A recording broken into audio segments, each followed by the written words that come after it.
内政部昨暗宣布，台北市警察局长会由警政署的副署长李世和来接任。也毋过，所传出台北市长蒋万安原本是想要互警察专科学校的这个校长彭永玲来做。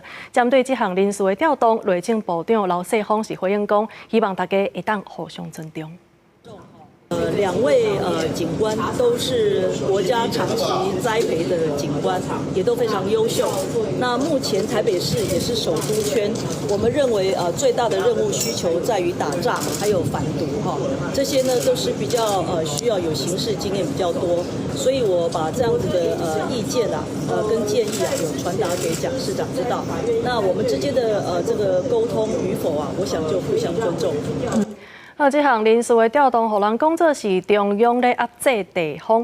有部分的南北议员是批评内政部甲人创治，讲蒋万安也真不满。也那刘世芳今仔日是回应讲，台北市警察局长的人选是有甲蒋万安去讨论过，希望讲会当互相尊重。也那台北市政府也回应讲，毋是对李世和有意见，是希望讲伫个沟通的过程当中，大家会当互相尊重。